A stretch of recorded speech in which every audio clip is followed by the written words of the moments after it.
இந்த மரியாதையை செய்யணும் என்று சொல்லி எங்களாலான எல்லா முயற்சியும் எடுக்கிறோம். புலம்பெயர் தேசத்துல கட்டமைப்பில் உடைக்க வந்தார்கள், இல்ல நீங்கள் அரசினால் தயார்படுத்தப்பட்டு அனுப்பப்பட்டார்கள், எங்களை அரவணைக்கக்கூடியவர்களிடம் கையை நீட்டினாங்க.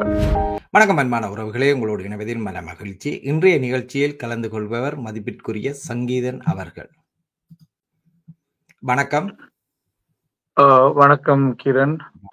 எமது அன்பு உறவுகள் அனைவருக்கும் இனிய வணக்கம். ஒரு புதிய ஒரு தளத்துல நாங்கள் ஒரு இறுக்கமான சூழல்ல இந்த சந்திப்பை நாங்கள் கிரண் அவர்களுடன் செய்கிறோம். நான் நினைக்கிறேன் ஒரு 3-4 வருஷத்துக்கு முதலே கிரண் என்னோட பல தடவை சில விஷயங்கள் உரையாடணும் கேட்டிருந்தவர். இருந்தாலும் அன்றைய சூழல்கள் எங்களுக்கு 2 பேருக்கும் அந்த காலத்தை தெரியல. இன்றைக்கு அந்த காலத்தை நாங்களா எடுத்துக்கொண்டோம், கிடைக்காட்டியும் எடுத்துக்கொண்டோம்னு நம்புறோம். அந்த வகையில இந்த வலையொலி ஊடாக உங்களை எல்லாரையும் நாங்கள் சந்திப்பதில் நிறைவடைகிறோம். வணக்கம் கீரன். வணக்கம். உங்களுடைய நேரத்தை ஒதுக்கி இந்த நிகழ்ச்சியை கலந்து கொண்டமைக்கு உங்களுக்கு நன்றிகளை கூறிக்கொண்டு, நாங்கள் இன்று பேச போற விடயம் நிச்சயமாக எல்லோருக்கும் ஒரு தெரிந்த விடயமாகத்தான் இருக்கும். அதற்கு முதல்ல உங்களை பற்றிய ஒரு சில விடயங்களை நான் அறிந்து கொள்ள வேண்டும் என்று விரும்புகிறேன். நிச்சயமாக உங்களை பற்றி பலருக்கு தெரியும், நீங்கள் யார் என்ன என்ற தகவல்கள் பலருக்கு தெரியும். இருந்தும் உங்களை பற்றிய ஒரு சிறு தகவல். தயாபரன் என்றும் நீங்கள் அழைக்கப்படுகின்றீர்கள், சங்கீதன் என்றும் அழைக்கப்படுகின்றீர்கள். நீங்கள் யார்? நான் ஒரு முன்னாள் போராளி, ஒரு தமிழ் குடிமகன். எமது இன விடுதலைக்காக தொடர்ந்து பாடுபடணும் நினைக்கிற ஒரு சாமானியம் தமிழன். இது என்னுடைய சுய அடையாளம். நான் அடையாளப்படுத்தப்படும் பெயர்கள் இங்க காலத்துக்கு காலம் மாறப்பட்டிருக்கு. நான் இயக்கத்தில் இணைஞ்ச நேரம் எனது பெயர் ஒரு பெயராக இருந்தது. இந்த தமிழ் பெயர்கள் மாத்திரைக்கு எனக்கு தேவரன் வைக்கப்பட்டது. பிறகு நாங்கள் வெளிநாடுகளுக்கு வேற நாடுகளுக்கு வேலைக்கு போய்க்க எங்களுக்கு அவ்வப்போது ஒவ்வொரு பெயர்கள் வைக்கப்பட்டிருந்தது. அதுல அநேகமாக எல்லாமே மாவருடைய பெயர்களாத்தான் இருக்கும். அதை நாங்கள் விரும்பியும் எடுத்துக்கொள்றேன். ஒரு மாவருடைய பெயரை தாங்கி செல்றது அவைகளுக்கு நாங்கள் உண்மையாகவும் அந்த மாவருடைய அந்த தியாகத்தையும் நாங்கள் சிதையாம காக்கணும் என்ற பெரும் பொறுப்பு எங்களுக்கு இருக்கும். என்னுடைய அந்த தேவரன் என்ற பெயர் கூடி மேஜர் தேவரன் அண்ணன், அவர் வவுனியா மாவட்ட தளபதியா இருந்த வீரச்சாவடி 90ஆம் ஆண்டு. அதுக்கு எனக்கு முதல் வேற ஒரு பேர், ஆங்கில பேர் இருந்தது. அதுக்கு பிறகு மாதன் மாஸ்டர் எனக்கு அந்த தேவரன் என்ற பேரை வச்சிருந்தவர். அதுலதான் நான் இயக்கத்துக்குள்ள அடையாளப்படுத்தப்பட்டிருந்தேன். நான் வேற வேலைகளுக்கு போய்க்கு வேற பேர்கள் அடையாளப்படுத்தப்படுறது வளமை. அந்த வகையில் 2009 நான் வெளிநாடுகளுக்கு வந்த பிற்பாடு, புலம்பெயர் தேசத்துக்கு வந்த பிற்பாடு உடனடியான ஒரு பாதுகாப்பு சூழல் மற்ற பல்வேறு இன்னொரு காரணங்களுக்காக எனக்கு ஒரு பெயர் ஒன்று தேவைப்பட்டது. அந்த வகையிலுடைய என்னுடைய மிக நீண்ட கால போராளி நண்பனாக இருந்து 15/5/2009 வீரச்சாவை தலைவி கொண்ட கேர்னல் சங்கீதனுடைய பேரை நான் எடுத்துக்கொண்டேன். எனக்கு அவர் என்னுடைய கடைசி நேரம் நான் சண்டை அணிக்கு போகும்போது இருந்த என்னுடைய பொறுப்பாளரும் அவர் தான். அவரோட தான் நான் இறுதி நேரங்கள்ல அந்த நிர்வாக ரீதியா பணியாற்றின். சண்டே என்றது பிரதீப்போட நாங்கள் சண்டை அணிகிறோம் என்று நாங்கள் வந்த வகையில எனக்கு ஒரு தேவை இருந்தது. அந்த பெயரை நான் என்னுடைய பேரை அடையாளப்படுத்த வேண்டிய வேறொரு பேராக அடையாளப்படுத்த வேண்டிய தேவை இருந்ததன் அடிப்படையில அந்த பேர் நான் மாவீரன் சங்கீதனுடைய பேரை என்னுடைய அடையாளமாக கொண்டு உண்மையாக அந்த மாவீரருக்கும் அவர் போன்ற ஏனைய மாவீரர்களுக்கும் உண்மையா நடக்கணும் என்றது பெரும் பொறுப்போட இன்றைக்கு நகர்ந்து கொண்டிருக்கிறோம். அந்த வகையில தான் இதுல இது இயக்கத்துக்குள்ள பேர் மாற்றம் என்பது அது அடிப்படையான விடயங்கள் தேவைக்கு ஏற்ப வேறு துறைகளுக்கு ஒவ்வொரு இடங்களுக்கு போய் அந்த பேர்கள் இருக்கு. ஆனா அதை ஒரு பேசுபொருளாக்கி அதை உண்மையாக நீங்க சும்மா யோசிச்சீங்கன்னா என்னுடைய 20 வருஷ போராட்ட வாழ்க்கையை நான் அடையாளப்படுத்தணும்னா என்னுடைய இயக்க பேரின் ஊடாகத்தான் அடையாளப்பட்ட. நான் 2009 ஒரு புதியவனாகத்தான் அடையாளப்படுத்தப்பட்டிருப்பேன். என்னுடைய இயக்க கடமைகளை நான் செய்த வேலைகளை அடையாளப்படுத்தணும்னா அந்த பேர்லாம் இருந்திருக்கணும். ஆனா தேவையின் பொருட்டு அது மாற்றப்பட்டு அதுல ஒரு பெரிய இராணுவ ரகசியங்களோ அல்லது பெரிய சூட்சுமங்களோ அதுகள் ஒன்றும் இல்லை என்றதான் அடிப்படை உண்மை. நல்லது நல்லது. நீங்கள் ஒரு ஊடகத்துக்கு தெரிவித்திருந்தீர்கள் 2009 நாட்டிலிருந்து நீங்கள் புலம்பெயர்ந்து விட்டீர்கள் என்று சொல்லியிருந்தேன். அதற்கு முந்தைய உங்களுடைய அந்த போராட்ட கால பகுதி, அந்த வாழ்க்கை, அதை பற்றி ஒரு சுருக்கமாக உங்களால் கூற முடிந்தால் ஒரு சுருக்கமாக அதை பற்றி. 1989 பிற்பகுதியில நான் இந்திய ராணுவ வழியின் ஏற்பட்ட நெருக்கடியின் போது பாடசாலை மாணவனாக உயர்தரம் படித்துக் கொண்டிருக்கும் போது நான் எமது விடுதலை போராட்டத்தில் இணைச்சு கொண்ட நான் அதிலிருந்து இறுதி வரைக்கும் 2009 மே 17 அந்த தாய மண்ணில் இருந்து நான் வெளியேறும் வரைக்கும் அவ்வப்போது வர ஒரு வேலைகளுக்காக நான் வெளியில போய் வந்திருக்கிறேன். இறுதி வரைக்கும் நான் என்னுடைய போராளியாகவே அந்த வாழ்க்கையை தொடர்ந்து நாளான என்னுடைய இளமை காலம் தொடக்கம் எல்லாத்தையும் எங்களை போன்ற ஆயிரம் போராளிகளோடு நானும் ஒருவனாக நின்று அந்த போராட்டத்துல இறுதி நாள் வரைக்கும் பயணிச்சிருக்கிறேன். அந்த வகையில நான் ஒரு எங்களுடைய புலனாய்வுத்துறை என்ற ஒரு போராளியாக செயற்பட்டிருக்கிறேன்.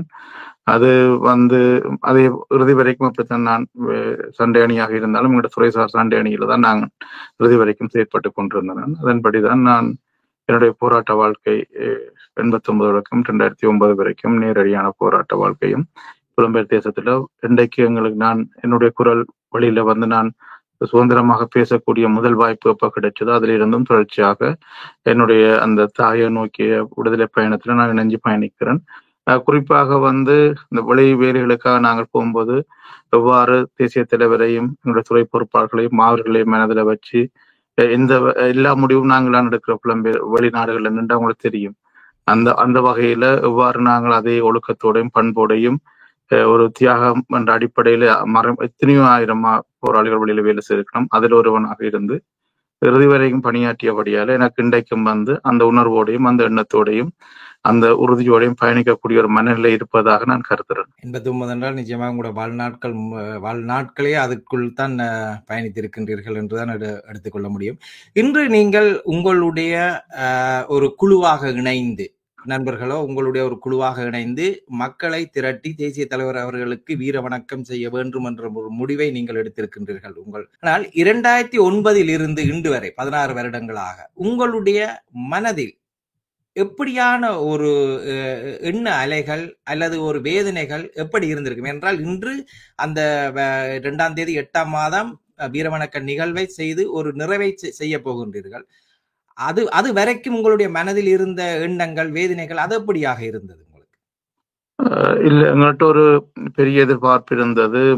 எங்களோட தலைவரோ அல்லது என்னுடைய துறை பொறுப்பாளரோ அல்லது நேரடி பொறுப்பாளர் இருந்தவர்களோ எனக்கு ஒரு கட்டளையை வழங்க, எனக்கிட்ட நான் கதைக்கிறது என்னை மாதிரி 1000 போராளிகள். அது இந்த சங்கீதம் தன்னை பற்றி காய்ச்சி கொண்டிருக்கிறேன். நான் எல்லாரையும் பற்றியும் சொல்ற அதிகாரம் எனக்கோ இல்லை. ஆனா நாங்கள் உணர்ந்ததை சொல்றோம். என்ன மாதிரி 1000 போராளிகள் இதோட நாங்கள் எங்களோட மனநிலை எப்படி இருந்ததுன்றதை நான் உணர்ந்து கொண்டதை உங்கள்ட்ட பகிர்ந்து கொள்றேன்.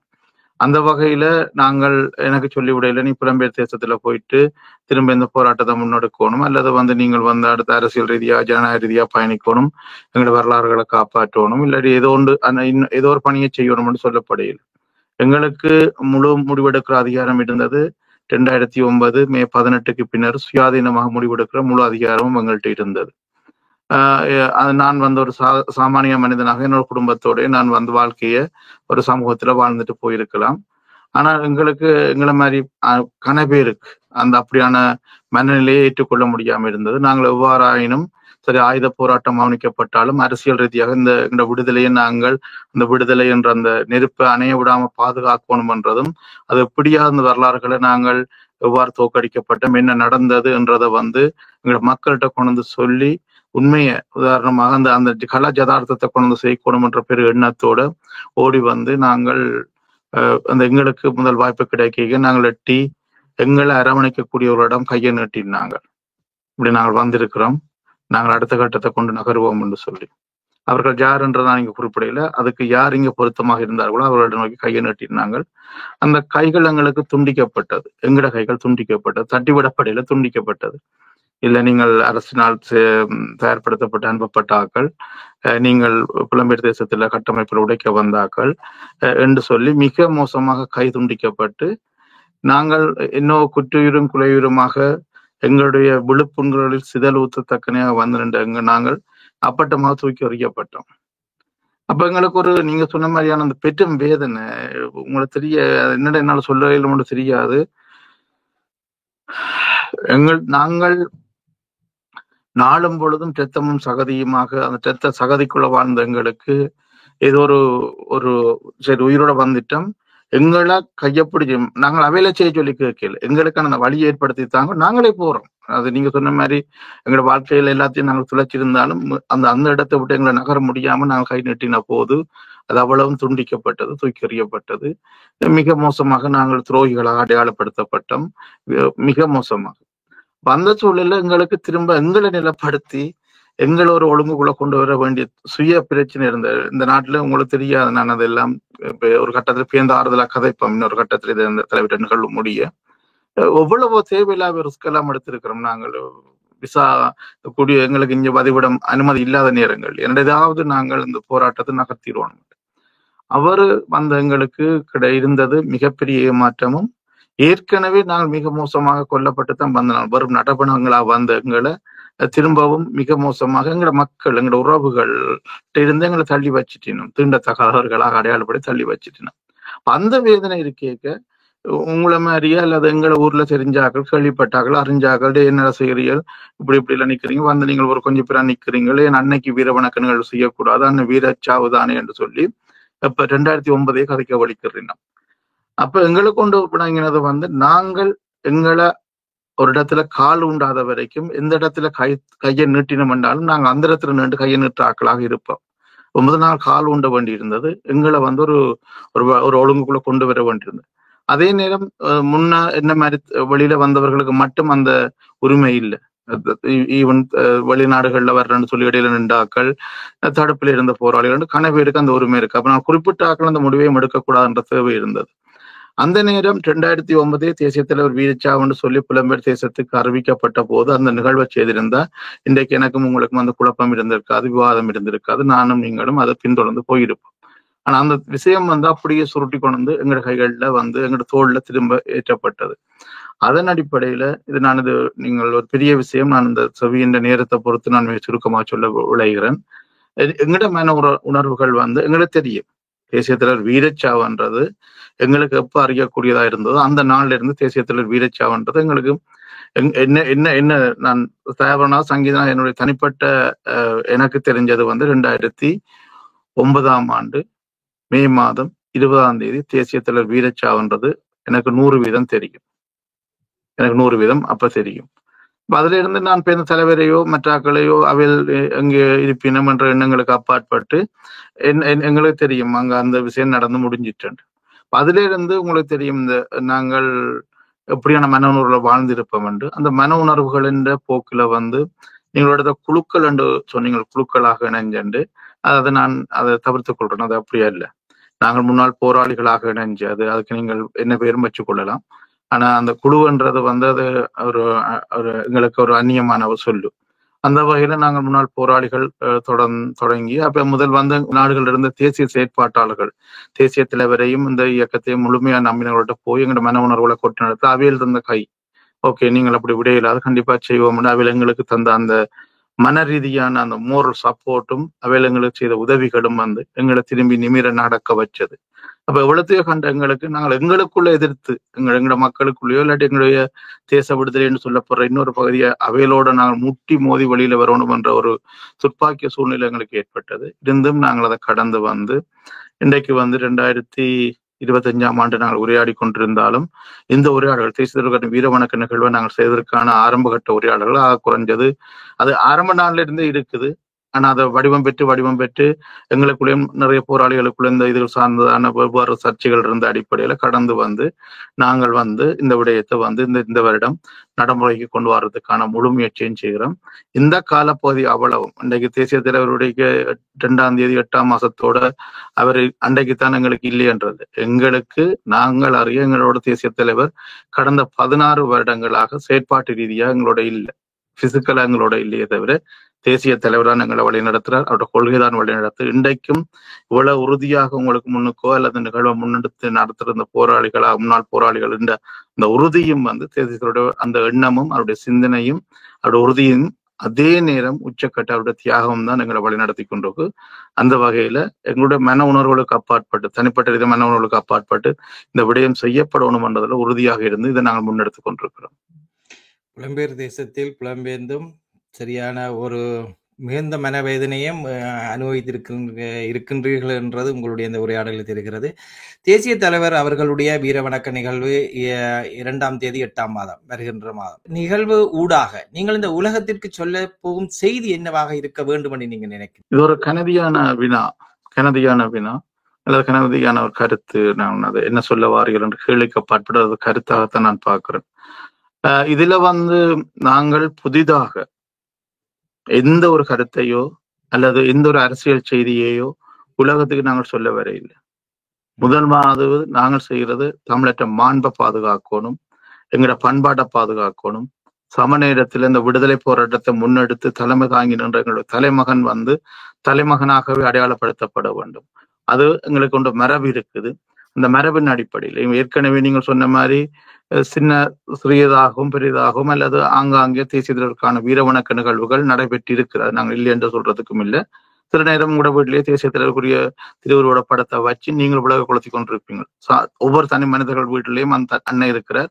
அநேகமான வீடுகள்ல நானே போய் முரண்பட்டிருக்கேன் என்று அன்னைக்கு மாலை போட்டிருக்கிறீங்க போராளிகள் வீட்டுல. என்ன சொன்னா அவைகளுக்கு தேசிய தலைவர் வீரச்சான்றது 100% தெரியும். ஆனா யார் இதை வெளியில கொண்டு வந்து கதைக்க போறோம், அவர்கள் கதைக்கப்படுறார்கள் எவ்வாறு அடையாளப்படுத்தப்படுவினும் அச்சத்திலேயே எல்லாரும் தங்களோட சாமி தட்டிலேயே கன்னடங்கள தேசிய தலைவர் படம் இருக்கு, விளக்கு வைக்கப்படுது.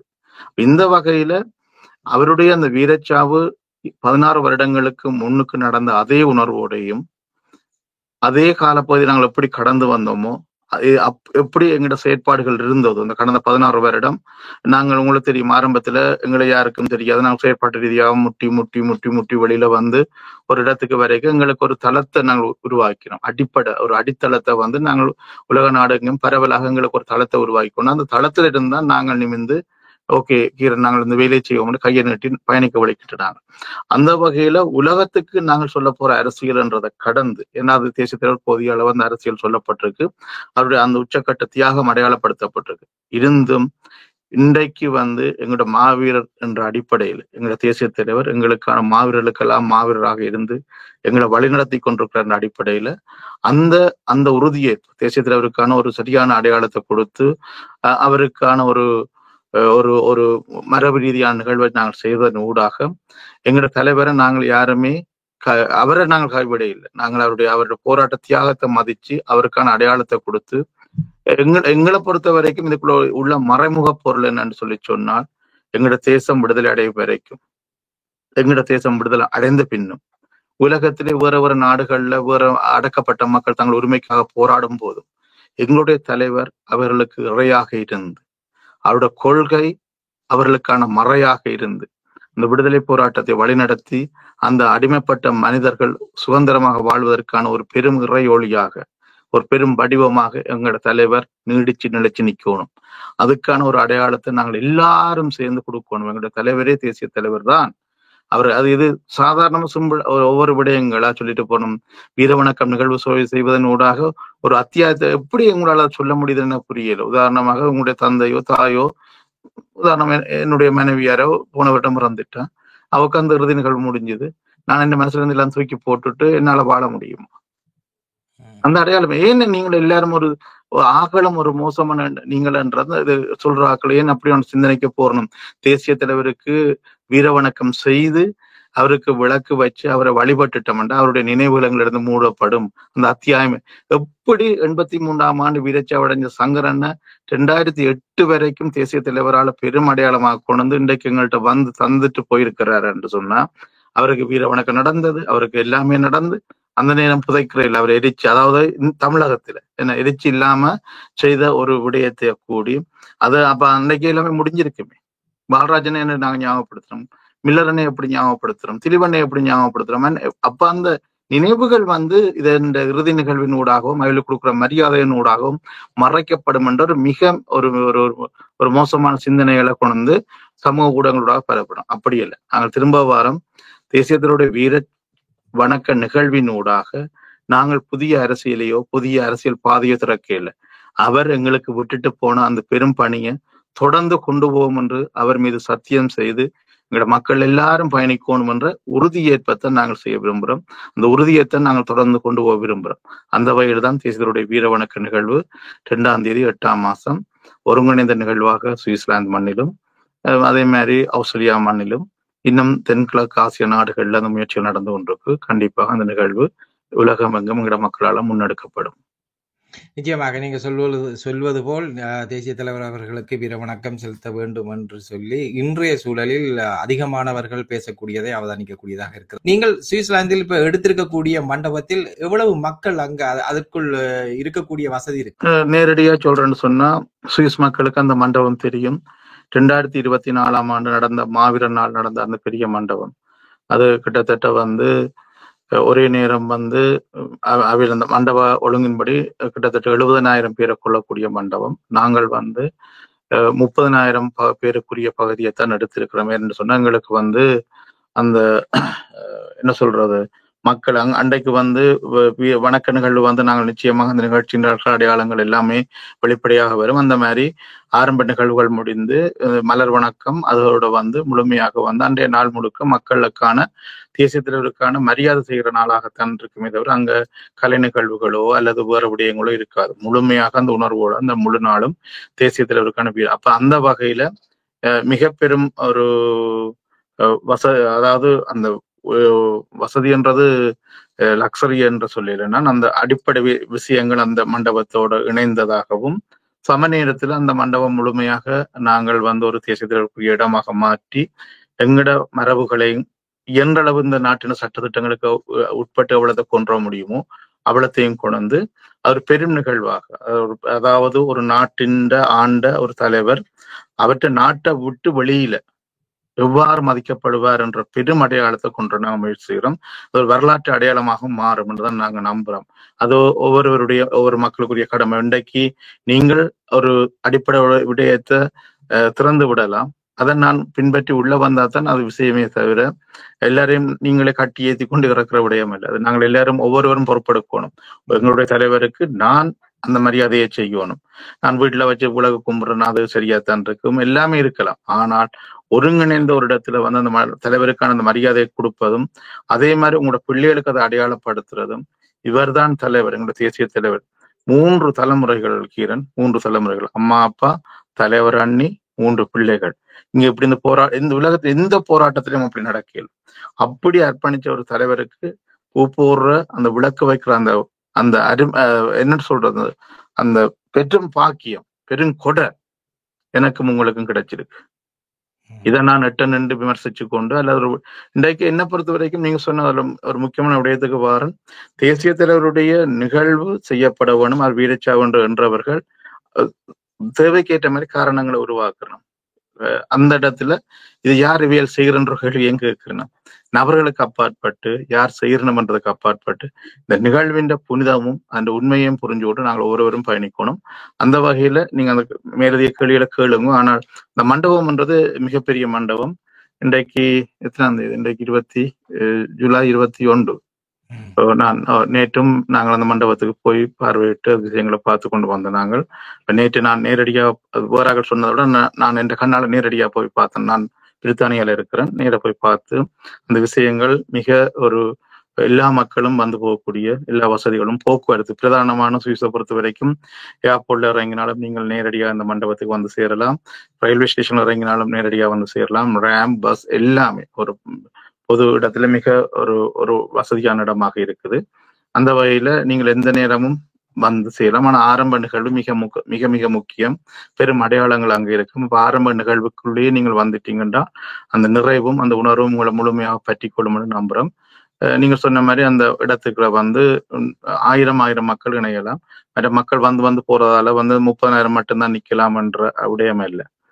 வந்து மக்கள் போய் கொண்டிருக்கணும். அது பெரிய எண்ணிக்கையா மாறும் என்று நாங்கள் நம்புறோம். குறிப்பாக இந்த நிகழ்வுல இது நாங்கள் வந்து எங்களுடைய அந்த நிகழ்வுக்கான உடையினுடைய வடிவத்தை வந்து நாங்கள் கருப்பு நிறமாக எடுத்திருக்கிறோம். அது உறுதிக்கானதா. சில ஆட்கள் சொல்ற மாதிரி அது துக்கத்துக்கானதில்ல. தேசிய தலைவருடைய அந்த உறுதிக்கான அடையாளமாக நாங்கள் அந்த கருமை ஆடைய பெரும்பாலும் விரும்புறோம். அது கண்டிப்பா கருப்பு போட்டு கொண்டு வந்தா தான் விடுவோம், அப்படியே இல்லை. அதை எங்கட மக்களுக்கு புரிஞ்சு கொள்ளுன்னு நாங்க நம்புறோம். அந்த உறுதியின் அடையாளமாக கருப்புட அணிஞ்சு மகளிர் வந்து அவையில் ஒரு சோப்பு மஞ்சளா இருந்தாலும் தவிர்க்க முடியாது. பொதுவாக மகனார் வந்து கருப்புடுப்போட வந்து ஒழுங்குபடுத்துறதா இருக்கும். அதான் ஒரு பொருத்தமாகவும் இருக்கும். மற்றது கணிசமான இளையோர்கள், மிகப்பெரிய இளையோர் அணி கொண்டு ஜுத்ஃபோ மேதவிற்கான இளையோர் ஒரு பெரிய ஒரு உலக ரீதியாக ஒருங்கிணைஞ்சிருக்கணும். அவருடைய முழு செயற்பாடும் அநேகமாக அவர்தான் இந்த நிகழ்வுகளை நகர்த்தி கொண்டு போற முக்கிய பங்குகளை செய்வினோம். அதே மாதிரி மருத்துவ 2000 மக்கள் ஒழுங்குபடுத்தப்படுறதால அங்க வந்து மருத்துவ அணிகள் செயற்படும். அதே போன்று இன்னும் நாங்கள் வடிவா சொல்லுவோம், காலையிலிருந்து நாங்கள் 10:30 வரைக்குமான தேநீர் சிற்றுண்டிகள் அங்க இருக்கும். அதுக்கு பிறகு அந்த பிரதான நிகழ்வு நடக்கிறபடியால அது அவ்வளவும் நிப்பாட்டப்பட்டு திரும்ப 1:30 மணிக்கு அந்த மதிய உணவுக்கான அந்த இடம் வந்து தயார்படுத்தப்படும். இங்க எதுவுமே விற்பனைக்குரியதல்ல. தேசிய தலைவருக்கான அடையாளம் எதுக்குமே தேநீரோ தண்ணீரோ என்னவும் அதுகள் ஒன்றுமே இல்லை. மக்கள் தங்களுடைய மன ஆறுதலோட வந்து தலைவரை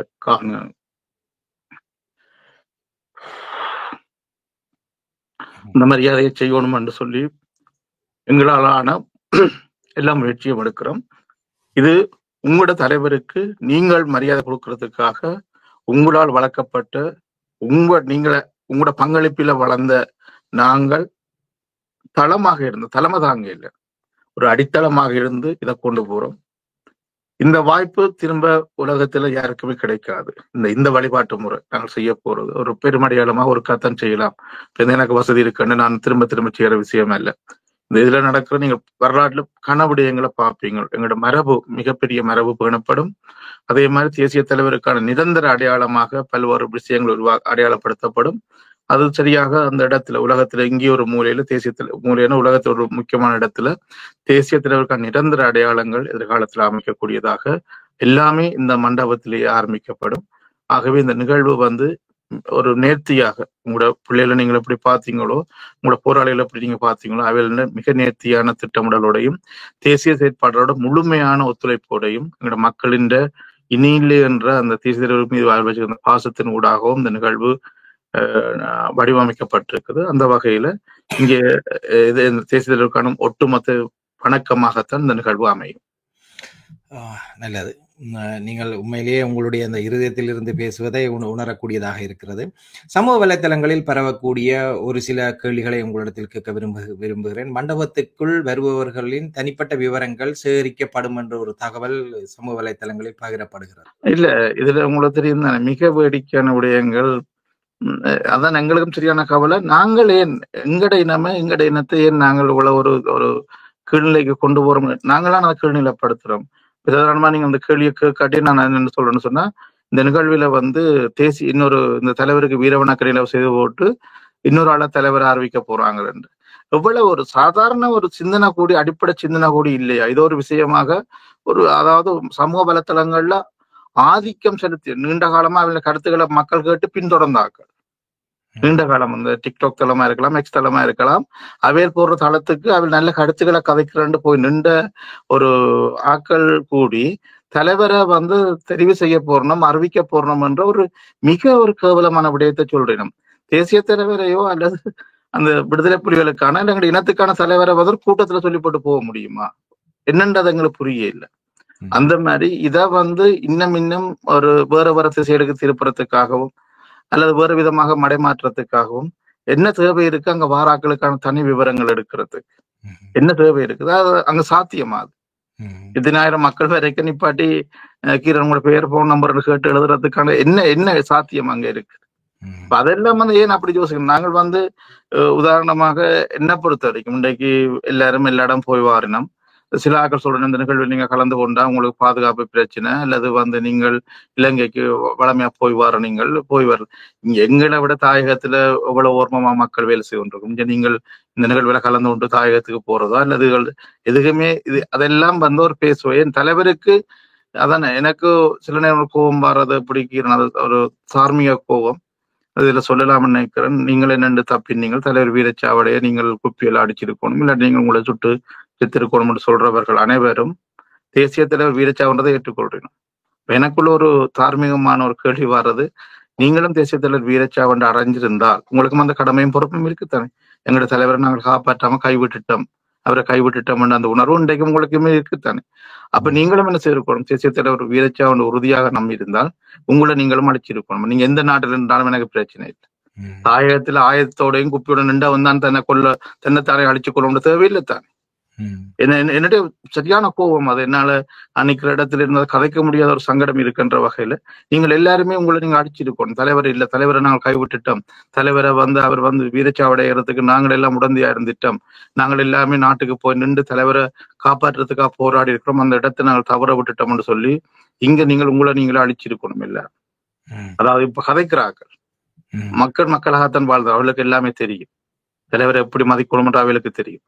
ஆனால் போராளிகளாக உயிர் தப்பியவர்களாகவோ அல்லது வேறு விடயமாக வந்தவர்களை பார்த்து நீங்கள் ஏன் குப்பி அடிக்கவில்லை, நீங்கள் எவ்வாறு அங்கிருந்து வெளியேறினீர்கள், தலைவரை எவ்வாறு நீங்கள் வீரச்சாவடியை விட்டீர்கள், எப்படி கைவிட்டீர்கள், ஆகவே நீங்கள் வந்து பிழையானவர்கள் என்று சொல்ற அவ்வளவு பேரும் வந்து அதே உணர்வோடு இருந்தான் கதைக்கிறதாக நாங்கள் கருதுறோம். அதாவது எங்களை மாதிரி போராளிகளாக அந்த எண்ணத்தோட வாழ்ந்தவர்கள். அன்றைக்கு அப்ப அவர்களும் அது எப்ப அன்றைக்கு தேசிய தலைவர் வீரச்சாவடிகள் நம்பிச்சினமோ இல்லாட்டி அறிஞ்சிச்சினமோ அன்றைக்கு அவள் தங்களை அழிச்சிருக்கணும்ன்றதான் என்னுடைய ஒரு ஒரு ஒரு ஒரு ஆதங்கமான கோபம், சமூக கோபம். அந்த வகையில இந்த விடயம் நாங்கள் இப்ப நீங்கள் கேட்க வந்த விடயம் பேர் விவரம் எடுப்போமா அதென்று அல்ல. அது நாங்கள் கூடி நேரலைகளை கூடி இயன்றளவு வந்து நிகழ்வுகளை காட்டுறதுக்கான நேரலைகளாகவே பார்ப்போமே தவிர மக்கள் பிரமாண்டமா கூடி அவையில வந்து மிக நெருக்கமாக வீடியோ எடுத்தோ அல்லது உறவாக்கள். ஆனா அங்க வாரவர்களுக்கு எந்த கட்டுப்பாடும் இல்லை. நீங்கள் உங்களோட தொலைபேசியில ஒரு விடயத்தை நீங்கள் வெளியில கொண்டு போறதோ அல்லது வந்து உங்களை உறவுகளுக்கு போட்டு காட்டுறதோ நீங்கள் அதில் செய்யறது எல்லாம் வந்து அது ஒரு சுயாதீனமாக அந்த நிகழ்வு நடக்கணும். இந்த கட்டுப்பாடுகளுக்கு மற்ற அப்பாற்பட்டு நான் சுதந்திரமாக என்னுடைய தலைவனுக்கு வணக்கம் செலுத்துற நிகழ்வாக அது அமையணும்ன்றதுல எல்லாரும் மிக அக்கறையா இருக்கிறோம். கரியா போங்க பின்னு காக்கள் நிக்கண்டு தள்ளுறதையோ இல்லை இதுக்கால பாயாதீங்க இதுக்கால வராதிங்க அங்க நில்லுங்க என்று அது இயல்பாக மக்கள் தங்கட உணர்வோட அந்த உணர்வோட கலந்து கொள்ளக்கூடிய மாதிரியான அடிப்படை ஒழுங்குகளோடையும் சம நேரத்துல நாட்டின் காவல்துறையின் ஒத்துழைப்போடையும் இந்த நாட்டின் பாதுகாப்பு பிரிவின் ஒத்துழைப்போடையும் அடிப்படை பாதுகாப்பு விடயங்கள் எந்த ஒரு தொந்தரவும் இல்லாம அங்க மிக தெளிவாக கண்காணிப்பு ஒழுங்குகளோடையும் அது நீங்க சொன்ன மாதிரி சிசிடிவி ஒழுங்குகளோடையும் அதுகள் இருக்கு. யாராவது ஏதாவது சும்மா விசும்புக்கு ஏதாவது செய்தாலும் அது வந்து யாரையும் பாதிக்காத வகையில அது முன்கூட்டியும் சகல ஒழுங்குகளையும் சட்ட ரீதியாக அந்த நாட்டினுடைய காவல்துறையும் அதே மாதிரி தனியார் பாதுகாப்பு பிரிவின் ஒத்துழைப்புகளோடையும் சம நேரத்துல சட்ட ரீதியாக அங்கிருக்கிற வழக்கறிஞர்கள் அவர்களோடான விடயங்களூடாகவும் நாங்கள் அதுகளை உறுதிப்படுத்தி இருக்கிறோம். அந்த வகையில இந்த தேசிய தலைவருக்கான வீர வணக்க நிகழ்வில் நீங்கள் இயல்பாக கலந்து தேசிய தலைவருக்கான அந்த வணக்கத்தை செய்யறதுக்கும் அந்த குடும்பத்துக்கான அந்த தியாகத்தை அடையாளப்படுத்துறதுக்கும் அந்த இடம் நிச்சயமாக உங்களுக்கு எப்பயுமே ஒரு ஒரு ஒத்துவார இடமாகத்தான் இருக்கு. நன்றி. இந்த நிகழ்வு நீங்கள் இப்ப இந்த விடயத்தை சொல்லும் போது நிச்சயமாக ஒரு பெருந்தொகை பணம் இந்த நிகழ்வுக்கு தேவைப்படும். ஆனால் மக்களிடத்தில் பணம் சேகரித்ததாக இந்த தகவலையும் அறிய முடியவில்லை. இதற்கான பணம் எப்படி நீங்கள் செலவு செய்கின்றீர்கள்?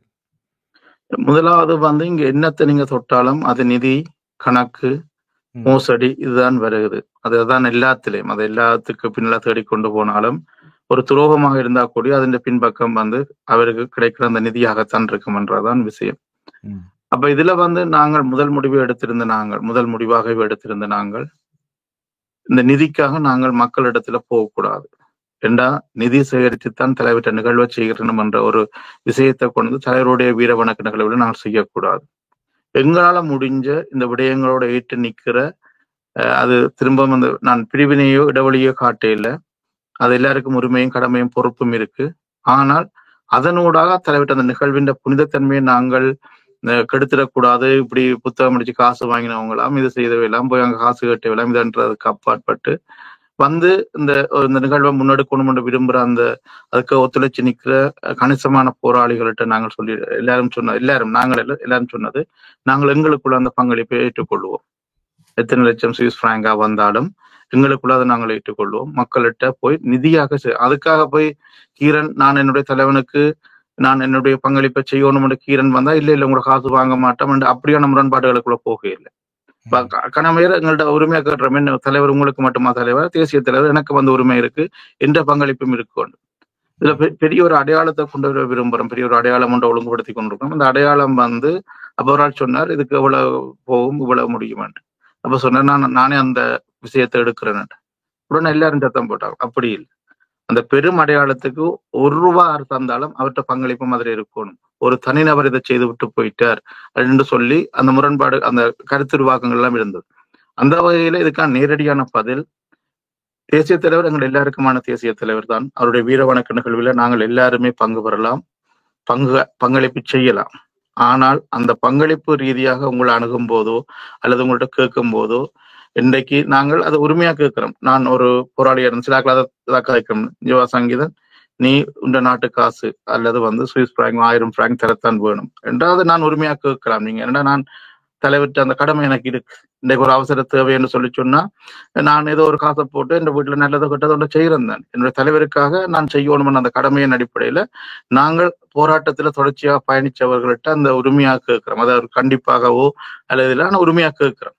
அது ஒழுங்குபடுத்தி செய்கிறோம். அநேகமான ஒரு நிதி பங்களிப்பு சுயமாகவே எங்களுக்குள்ள சேர்ந்து கொண்டிருக்குது. அது நேரடியாக உங்கள்கிட்ட சொன்னால் பொது வழியில பொதுப்படையாக நாங்கள் எந்த ஒரு நிதி சேகரிப்பிலையும் ஈடுபட இல்லை. போராளிகளாக செயற்பட்டவரிடம் அவருடைய பங்களிப்பை வாங்கி சம நேரத்துல உரிமையாக நாங்களும் இதுல செயற்படணும் என்று சொல்ற தேசிய செயற்பாடாளராக இருக்கலாம் அல்லது ஒரு மக்களாக இருக்கலாம். அவருடைய பங்களிப்பையும் ஏற்றுக்கொண்டு ஒழுங்குபடுத்துறோம். ஆனால் எது எவ்வாறு இருந்தாலும் அது உங்களோட காசாக நீங்கள் செலவழிச்சாலும் நீங்கள் கணக்கு பேண்ற மாதிரி இதை நாங்கள் யார்கிட்டையும் காசு வாங்கல, யாருக்குமே கணக்கு கொடுக்க தேவையில்லை, யாருக்குமே பதில் சொல்ல தேவையில்லைண்டா இல்லை. இந்த நிகழ்வு முடிய இதுக்கான பங்களிப்பு என்ன நடந்தது, இந்த பங்களிப்பின் ஊடாக பெயர்கள் வராது. இப்ப கீரன் இவ்வளவு, சங்கீதன் இவ்வளவு, அப்படி வராட்டியும் இவ்வளவு தொகை எங்களுக்கு இந்த எல்லாரும் சேர்ந்து பங்களிப்பு செய்யணும். இந்த தொகை என்ற செலவு இது இந்த அடையாளத்தோடு அது முடிக்கப்படும். அதுக்காக நாங்கள் சேர்த்துனாங்கன்னு சொல்லி கணக்கு எழுத்து முடிப்போடு போற விடையும் கணக்கு மிக திறந்த முறையில நடைபெறும். ஆனால் பங்களிப்புன்றது எங்கேயுமே இப்ப தற்செயலா யாராவது உங்கள்ட்ட காசு கேட்டா கூடி அது நீங்க செய்ய வேண்டாம். அது காசா உங்கள்ட்ட கேட்டா அது நாங்கள் எங்களால் என்ற முடிஞ்சதை எங்களால் என்னதான் எவ்வளவு முடியுமோ அதை கடந்து எங்களோட வல்லமைகளை கடந்து நாங்கள் எல்லாம் அண்மையில வந்த போராளிகள், எந்த ஒரு பொருளாதார பின்புலவும் இல்லாதவர்கள், அவர்கள் அந்த பங்களிப்பை செய்யணும். ஆனா யாராவது ஒரு தவறாக உங்களை அணுகினாலோ இதோ அந்த உறுதிப்படுத்தக்கூடிய இடங்கள் இருக்கு, இப்படி சங்கீதன் இப்படி ஒரு ஆள் காசு அடிச்சு கேட்கிறாரு என்னன்றது அப்படி யாருமே நாங்கள் செய்யல. நீங்க சொன்ன மாதிரியான அதுக்கான கேட்டலுக்கான மிக தெளிவான பதில் இதுக்குள்ள நின்று செயற்படுற முன்னாள் போராளிகளும் தேசிய செயற்பாடு தங்களால் முடிஞ்ச தேசிய செயற்பாட்டாலும் சில இடங்கள்ல மக்களும் இதுக்கான நிதி உதவியை தன்னார்வமாக செய்யணும். அதை அவர் தங்களோட உரிமையாக எடுத்துக்கொள்ளணும். எங்களோட மிக மோசமாக தற்கப்பட்டு இல்லை நாங்களுக்கு செய்யணும்னு சொல்லி செய்யணும். ஆனா பிரதானமான 90% அந்த நிதியை நாங்கள் இந்த போராட்டத்தின் எச்சங்களை இருக்கிற நாங்களே பொறுப்படுத்த செய்கிறோம். நல்லது. இவ்வளவு நேரமும் உங்களுடைய நேரத்தை எங்களுக்காக தந்து தேசிய தலைவர் அவர்களுடைய வீர வணக்க நிகழ்வை தெளிவுபடுத்தி எங்கள் நன்றிகளை கூறிக்கொண்டு இந்த நிகழ்ச்சியை இத்துடன் நிறைவு செய்வோம். மீண்டும் இன்னொரு நிகழ்ச்சியில் சந்திப்போம். நன்றி கீரன். இந்த உங்களோட ஊடகம் வலையொலி ஊடாக எங்கள்ட்ட இருந்த ஆதங்கங்களையும் சில இடங்களும் மனக்குமுறல்களையும் சில இடங்கள்ல எங்களோட உறுதியான விடயங்களையும் எங்களோட மக்கள்கிட்ட கொண்டு சேர்த்து பெரும் பொறுப்பை நீங்க செய்திருக்கிறீங்க. அந்த வகையில உங்களாலான சமூக பணியின் அடிப்படையில நாங்களும் அதுல ஒரு பங்கா இருந்தது என்ற மன திருப்தியோட எங்களோட நன்றியையும் எங்களோட பாராட்டுதலையும் உங்களுடைய இணையதளத்துக்கான எங்களுடைய வாழ்த்துக்களையும் தெரிவிக்கிறோம். நன்றி அன்பு மக்களே. நாங்கள் நிச்சயமாக இந்த எங்களுடைய தேசத்தினுடைய அந்த வீர வணக்க நிகழ்வை திட்டமிட்டவாறு உறுதியாக மிக உயர் மரியாதையோடு செய்து முடிப்பதற்கும் சம நேரத்துல நீங்கள் ஐரோப்பால இருந்து இப்ப உண்மையாவே கனடால இருந்து நியூசிலாந்துல இருந்து எல்லாம் கணவர் வாரிடும். அது அங்க நாடுகள்ல நடக்காட்டியும் கணவர் உண்மையாக எங்களுக்கு அதை உறுதிப்படுத்தும். இந்த பயணச்சீட்டு எல்லாம் போட்டிருக்கணும் எங்களுக்கு தெரிஞ்சவர்களே. அந்த வேலை உங்களால நீங்கள் எத்தனையோ ஆயிரங்களை செலவழிச்சு எங்கெங்கெல்லாம் போய் வந்திருப்பீங்க. இந்த நாளுக்கு இயன்ற அளவு உங்களோட வாழ்க்கையின் வரலாற்று நாளா மாத்துறது உங்களோட பொறுப்புல இருக்கு. அந்த தேசியத்தினுடைய ஒருங்கிணைந்த நிகழ்வில் நான் கலந்து கொண்டு அன்றைக்கு நான் அவருடைய அந்த பெரும் அடையாளங்களுக்கு நான் மரியாதை செய்தனான் என்ற என்னுடைய அந்த பெரும் வாழ்நாள் அடையாளத்தை நானும் பெறணும் என்ற அந்த உணர்வோட நீங்கள் உங்களோட குழந்தைகள் மிக மிக முக்கியம். தேசிய தலைவர் சொன்ன மாதிரி எங்களுடைய எதிர்கால இளையோர் தான் எங்களுடைய எதிர்காலத்தை கொண்டு போகணும். அதால அவையிலையும் அதுக்கு அடையாளப்படுத்தி உங்களோட வரலாற்று கடமையை செய்ய வேணும். இது நாங்கள் யாரையும் வாங்கோ வராதீங்கன்னு சொல்லல. உங்களோட வரலாற்று கடமையை நீங்க செய்யணும் என்ற அந்த அழுத்தமான கருத்தோட உங்களோட இருந்து விடைபெறுவோம். நன்றி, வணக்கம். நன்றி, வணக்கம். நன்றி.